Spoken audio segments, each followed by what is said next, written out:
Hey guys, what's going on? January 28th. It's been raining outside. Therefore, we haven't gotten the ceiling done because it's been raining and we can't get the roof done yet. So I put together this video of one of my stops from my trip last year. So here it is, Niagara Cave. Pretty cool. Now, the only reason why I stopped at this place is to make a video for you guys. How far are we underground? Around 130 feet right here. We'll be over 200 feet when we're done. Ooh. And if you know me, I'm very claustrophobic. Does it get thinner? I'm having a tough time sucking it in. No, I think you'll be okay. So going this deep is just not my style. Like I mentioned, this is the deepest point of the tour at over 200 feet below the Earth's surface. But I really got to see some cool stuff.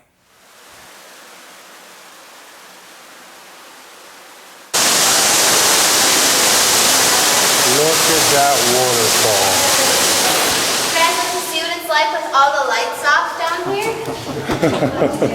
I think the nervous laughter is a yes. So we're gonna go with that. So to do that, I want everybody to grab on your railing here.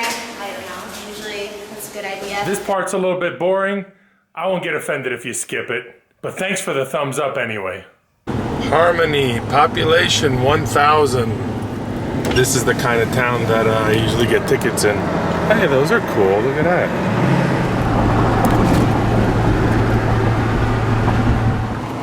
In 2.3 miles, the destination is on your left. 29842 County Highway 30. The question is will I be able to pull this thing in? Oh wait, this is an exit only. So the other one must be the entrance. So, well, that's cool. So that means I'll be able to go in a big circle. So I guess I will fit, hopefully. In 2.2 miles, turn left onto MN 139. The destination is on your left. 29842 County Highway 30. Uh-oh, look at this turn.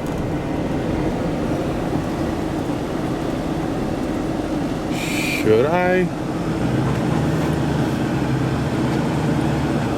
Arrived at Niagara Cave.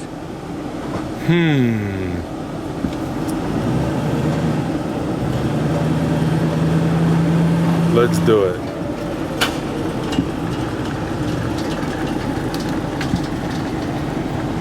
Turn right onto County 30.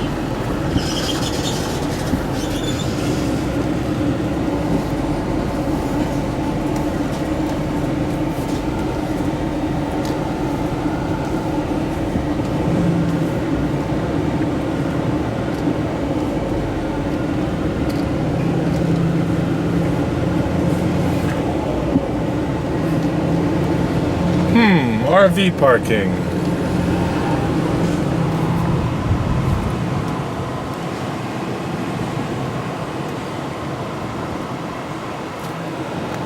That's handicapped to the right. There you go. There's room, huh?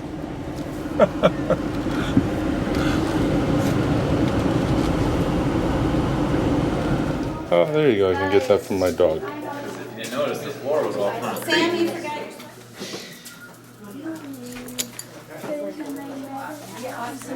Probably best.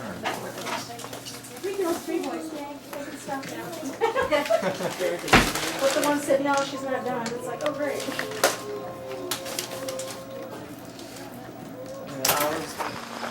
All right, so I just got my ticket. It's going to be a 20-minute wait before I get in there. And they said it's a mile hike to get to the cave. So it is a mile hike to get to the cave. It's going to be 48 degrees. There's the mini golf.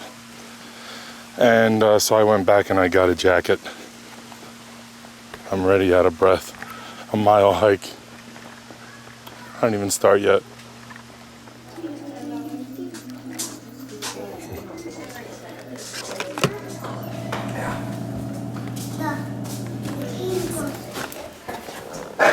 Alright, so the entrance to the cave was discovered discovered in 1924 when the farmer who owned this land lost 3 of his pigs.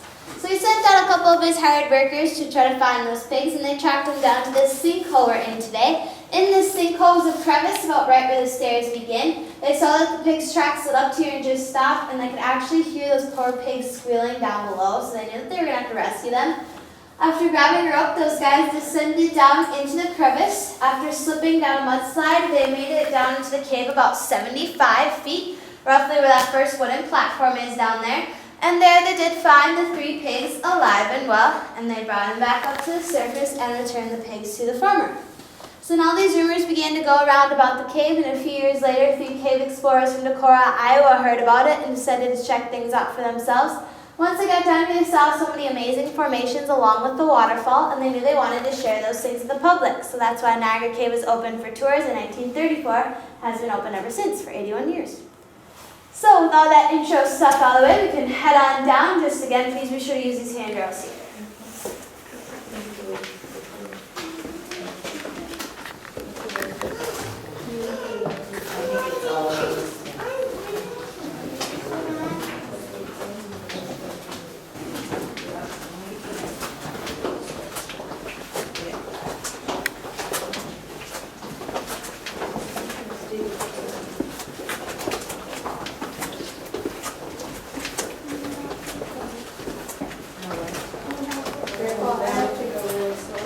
This room that we're in right here is called the reception room, and this, along with all the other passageways of the cave, was carved out by an underground river. Now how that worked was actually started when the glaciers melted around 400,000 into southern Minnesota. That water in turn seeped into the ground, made its way through all the cracks and crevices in the limestone like this one above us, and it widened them. As more and more water gathered down here, it created an underground river. And that river is what eroded away the limestone and created everything we're walking through today. Now we're going to head down these stairs here to see 2 things. The first thing is a wishing well. Now the wishing well is not your average one because we actually don't allow people to throw coins into it anymore because the coins contaminate the water. But you can still feel free to make a wish if you like as you pass on by. After you go to the wishing well, we'll go down to the waterfall. The waterfall is 60 feet high. And we're down on the platform by the top of the waterfall will be about 120 feet below the Earth's surface already. So we'll see those 2 things, come back up the stairs where we came, and then head down that passageway right there. Got any questions before we head down?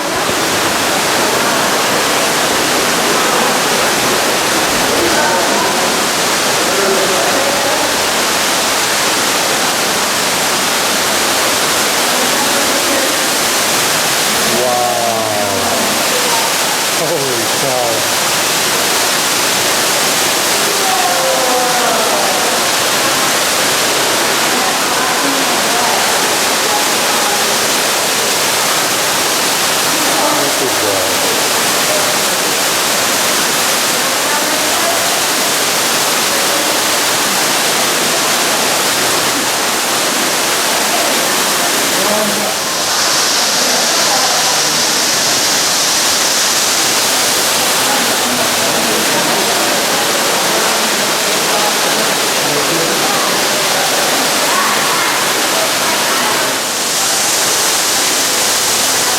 Look at that waterfall.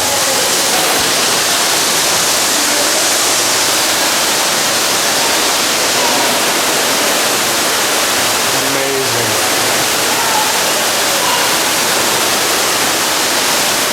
Well, so here it is, Niagara Cave. Pretty cool.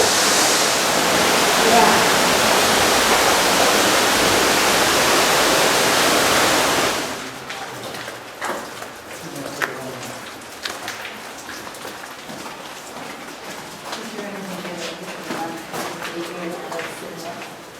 Taking a look at this rock right down the middle here, this is called the alligator's back, and this was left here to show what the original cave floors looked like. So obviously it wasn't always nice and flat throughout the cave, so that's what the floors actually looked like before they leveled them all up. Called flowstone, although it looks kind of soft like mud or clay, it actually is as hard as that stalactite we saw upstairs. Flowstone forms the same way compared to cave formations like stalactites and stalagmites. Basically what happens is when rain comes through limestone, it picks up a little bit of calcite, and when that solution reaches an open area like the cave, it loses its acidity from the chloronic acid, but it deposits calcite behind. So you're just just observing layers upon layers of calcite that have built up over time. This is an extremely long process though, and this formation right here is guessed to be at least 1,000 years old. What's it called? Flowstone. Hideout. Alright, take a look up above you here. We have a few fossils where my light is shining. These little swirls are called gastropods. They're snail fossils. They're about 450 million years old. So to put that in perspective, that's about 4 times older than the dinosaurs. Wow. Is that my sound? Got its name from the beautiful high-peaked steeple-like ceilings above us. It reminded the first cave owner of a church, so I thought this would be the perfect spot to host a wedding, because, you know, everybody wants to get married in a cave, right? What year? What was that? The first wedding. The first wedding was in 1934. Kinds of stalactites. Stalactites are cave formations that grow from the ceiling of the cave down. One kind is directly above me. These are drapery stalactites, given their name because they, of course, drape over the edge of the limestone. And then the other kind is directly underneath here. See past everybody. They're right underneath here. You see these little guys poking off the ceiling? These are called soda straw stalactites because they're literally hollow in the middle, just like a straw you drink out of. Up here on this left-hand side, we have another type of stalactite. These are ribbon stalactites, but they're also known by the name of cave bacon. Maybe you can see why. Cave bacon. I think that tastes very good, though.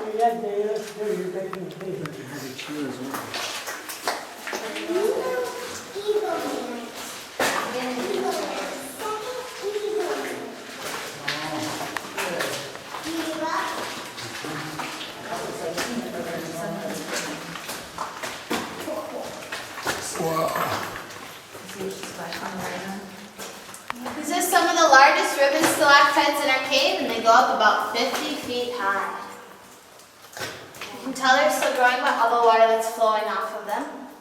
Down below them, on the same right-hand side, are a few small stalagmites. Stalagmites are cave formations that grow from the floor of the cave up, so the opposite of stalactites that grow from the top of the cave down. Taking a look at this rock right here, you'll notice how it's fallen. It fell from its other half, which is way up here. Now, this rock fell hundreds of years ago when the cave was flooded, so luckily we don't have to worry about random rocks falling down on us today. So that's kind of nice. And then taking a look at this right here, we call this the skeleton's arm. Do you see the fingers, wrist, arm, and shoulder of our skeleton? Kind of creepy how similar it looks, I think. So we're halfway done with the tour, just so you guys are aware of that. If you take a look at this behind me here and use a little bit of imagination, you'll see why we call this the elephant's head.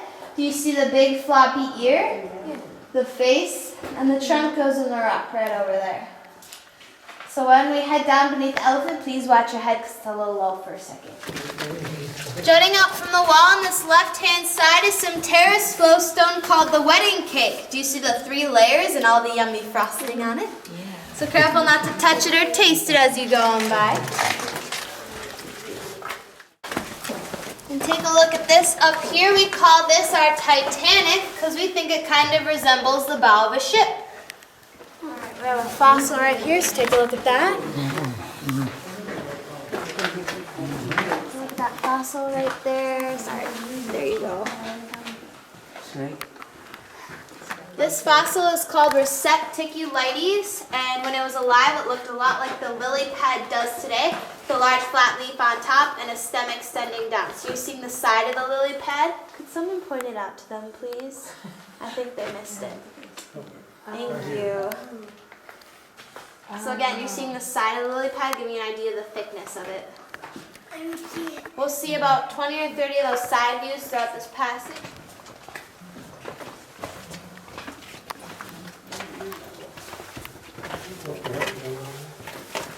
Here's the top view on your right-hand side, so please point it out to the people behind you so everyone sees it.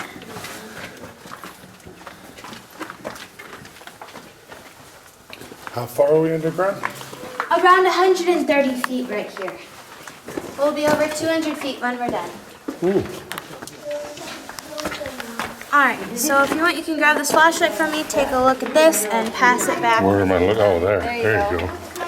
I'm passing back Go the ahead, pass it. flashlight to see this last fossil. It's called a cephalopod. It's an ancestor of the modern day squid.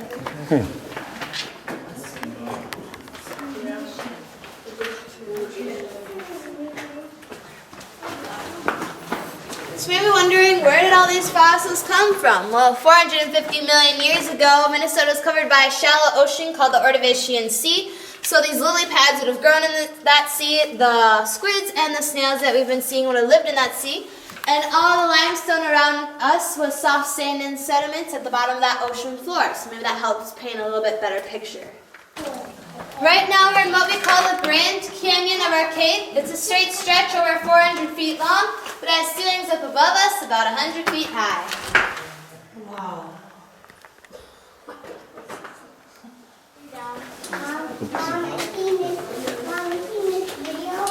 Put the light switches on. What's that? The light switches. Great. Necessary. Oh, we got a light.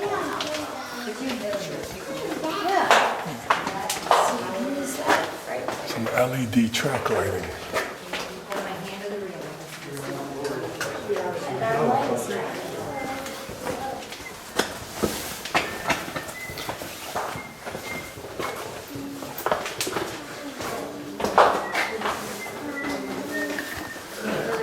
Does it get thinner? I'm having a tough time sucking it in.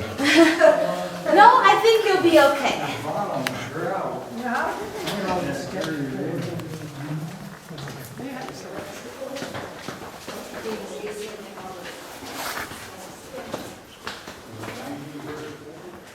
So all throughout this passage, you may have noticed this rock jutting out from the wall on either side of us. This rock isn't limestone, it's called chert. Now chert is harder and stronger than limestone, so when the water came through here, eroded away the limestone, but left all these chert nodules sticking out behind. Now chert used to be used by the local Native Americans to make arrowheads and other cutting tools, and since it's a lot like flint, they also use chert to start fires. Not to give you guys any ideas or anything. So as we go down these next few sets of stairs, please watch your head because they both get kind of low ceilinged at the bottom.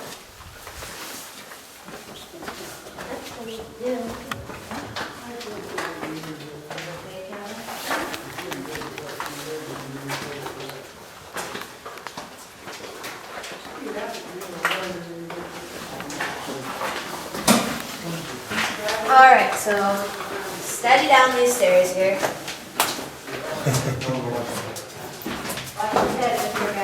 Head right there. Here's a nice sharp one on your head. Surprised more people haven't entered this themselves there, actually. Then you understand the meaning of open mind. There you go. Look at this. Watch your head at the bottom of the steps.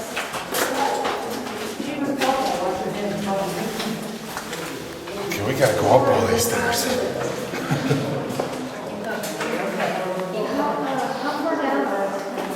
Once we go down these stairs, we'll be about 200 feet down.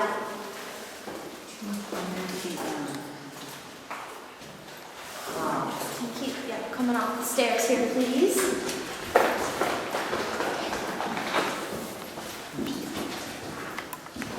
So, welcome to the Cathedral Dome. This was carved out by a whirlpool of water. So you can imagine that water spinning around in here, slowly cutting through the limestone and creating this entire room we're standing in today. So we're going to be heading on down to the last few rooms of the tour. As we go on down, be sure to use the handrails and watch your head again. Wow.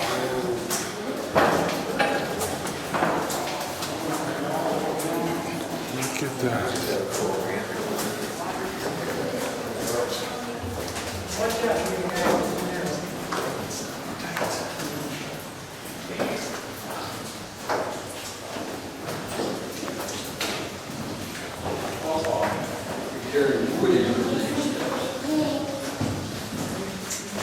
Like I mentioned, this is the deepest point of the tour at over 200 feet below the Earth's surface. This is called the stalactite room. You can definitely see where that name came from. This kind right here, these are carat stalactites. Up next to them are more of those hollow soda straw stalactites. And straight up above me are some shark tooth stalactites.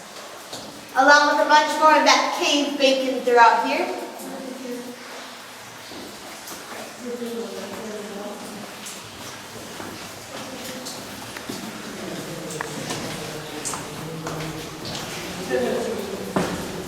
Right up on Look the at top. that. Wow.